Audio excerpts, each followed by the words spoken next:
So this is case one. Who wants to take this one?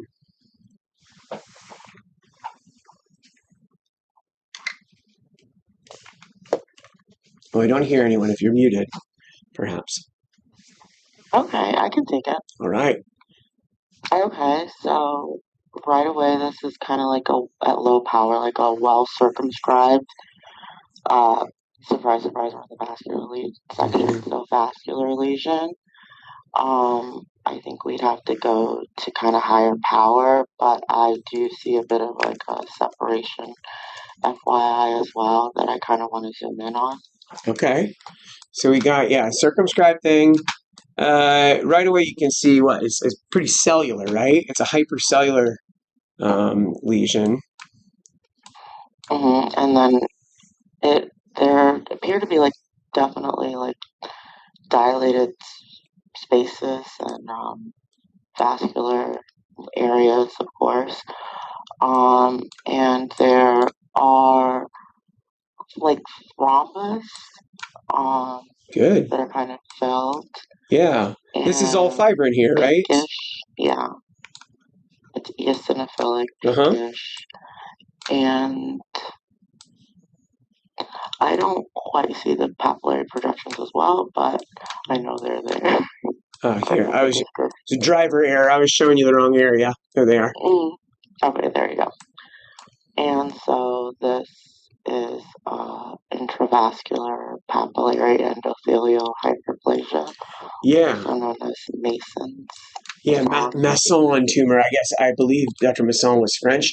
If I recall correctly, I think he was originally from France and then moved to Quebec because I was given a lecture in Quebec, like 7 years ago or so, and they had like a picture of him in the hall in Quebec City, like in the hall of the hospital. It was really cool, and he's got a lot of things named after him: Masson tumor, Masson's trichrome stain. My thought, and no offense to Dr. Masson or anyone else who has multiple eponyms, Dr. Paget, but you should get one eponym per lifetime. That's it, right? When you die on your deathbed, you pick which eponym you want to save, and then the rest of them get renamed to something else. That avoids confusion.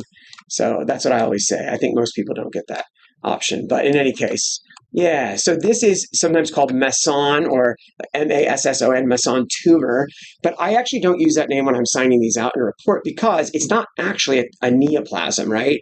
It's a tumor in the old school sense of it's a mass, but it's not neoplastic. It's actually just a very fancy, scary looking pattern of thrombus that's organizing. So what happens is this is the fibrin, right? Pink fibrin. And fibrin's either smudgy, homogenized, or slightly fibrillary because it's made of little protein fibers. And you can see fibrin's a different color than blood, right? Fibrin is this pink color. Red blood cells are like a bright red color. And if you are lucky, even areas where there's a bunch of blood compressed together, you can see the outline of individual red cells packed together there. If you're on a glass slide on a microscope, flip your condenser off at higher power and you'll see the refractile edges of the cells stand out. So that can be really helpful because sometimes recognizing and telling apart blood from fibrin is really important, like in thrombosing vasculopathy in the skin. Nothing related to what we're doing here today, but it's a good skill to acquire to figure out how to tell fibrin apart from blood. And here is a nice example. So here's fibrin. This is kind of the early thrombus, and here it's starting to organize, right? It's basically organizing thrombus or organizing fibrin to me is kind of like basically the same spectrum of things you see in granulation tissue. You get endothelial cells, but here instead of making new vessels so much like in damaged tissue like granulation tissue, here they're trying to make new vessels to channel through the thrombus and reopen the blood vessel. And as the process progresses, you get vascular channels that are digging through this fibrin to try to let blood flow through. You'll also get fibroblasts and myofibroblasts in the background, some histiocytes, inflammatory cells, but all of that together looks very busy and scary, right? You get these big plump cells. They're plump because they're reactive, growing endothelial cells and myofibroblasts. Guess what? They're going to have large nuclei. They're going to have mitoses. They look cellular. They look scary, right? They don't look like the nice, well-formed vascular channels of a benign vascular process. So that's why this is important to recognize this phenomenon, because it can easily get confused. Here are those papillae we looked at over there. They're just packed really close together, so they look solid. Oftentimes in vascular lesions, solid is worrisome and scary, right? Angiosarcomas, Kaposi sarcoma, some of those things can be solid, but there are some benign things that can be apparently solid. If you do a vascular stain here, like CD34, CD31, ERG, you'll actually see there's tons of tiny well-formed channels. They're just packed super tight together. So sometimes in a case like this, doing a vascular stain and also a smooth muscle actin is helpful, because the vascular stain, and in this setting of trying to show a very busy lesion as being actually nicely formed channels, I actually prefer the membranous markers like CD34 or CD31, not ERG, which is normally what I like, because ERG is nuclear, but the membranous ones make real nice crisp lines. And then actin will highlight pericytes around many of the vessels and also show the myofibroblasts in between. So with practice, I don't need that, but if you're having a bad day or really struggling, that can be very helpful. Here it looks busy, but again, what you're getting is the papillae are all packed together. So going over here, now we can see the organizing thrombus. You're basically seeing the process in action. The thrombus is getting turned into these little papillae, and then eventually those papillae will eventually condense down and be kind of remodeled into actual new collagen in there. But at first, they start out as fibrin at the cores of the papillary structures. I'm trying to find an area that shows that very nicely. But that is the most helpful thing, is seeing the thrombus where you know 100% that's thrombus and watching it begin to turn into the papillary structures. And that's really helpful. So the other name for this is intravascular papillary endothelial hyperplasia, IPEH. And again, in my reports, I just say organizing thrombus. Because otherwise it scares people.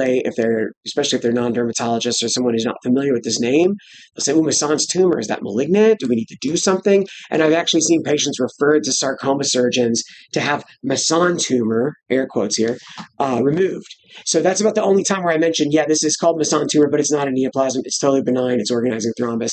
The last thing I'm going to say about it is that these almost always occur inside a pre-existing dilated vascular space, like an aneurysmal dilated vessel, a cavernous hemangioma / venous malformation, etc.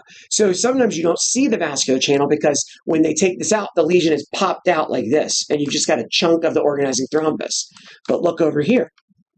See this? This is an endothelial line space at the outside. So this is the edge of a very thin-walled, probably venous channel, part of a cavernous hemangioma, venous lake, some vascular malformation. I don't know. I can't tell from here. Here's more of it. See? Dilated vascular space. Really subtle, and it's easy to miss this because you're so focused on this busy cellular area that you miss the fact, but that's the thing I want to do when I think something's Masson tumor, papillary endothelial hyperplasia. I want to go over and look, are we inside a vascular channel at the outside? And then I'm like, oh, great. This is organizing thrombus arising within a benign vascular lesion. Sometimes I'll say I can't see the vascular lesion, but because it's popped out of it. But what I see is a chunk of organizing thrombus. And here we're on mucosa, probably on the lip, right? You can see a little bit of skeletal muscle here. So this might have been a little like venous lake or vascular malformation that got totally thrombosed. And then once these are painful and grow, once there's organizing thrombus, so sometimes I see older adults that have a vascular malformation that's probably been there their whole life. And it's only once they get organizing thrombus in it that it becomes enlarged, painful, maybe changes color to a darker color. Then they come into the doctor and say, hey, this thing's hurting and it's new. Well, it may not actually be new. They just may have only noticed it recently, especially if it's a deeper vascular lesion like in the subcutis. You might never even notice you have that your whole life until it gets thrombosed. So Masson tumor, papillary endothelial hyperplasia, organizing thrombus. Beautiful, but sometimes I've seen these sent in consultation quite a few times over my career because they do scare people.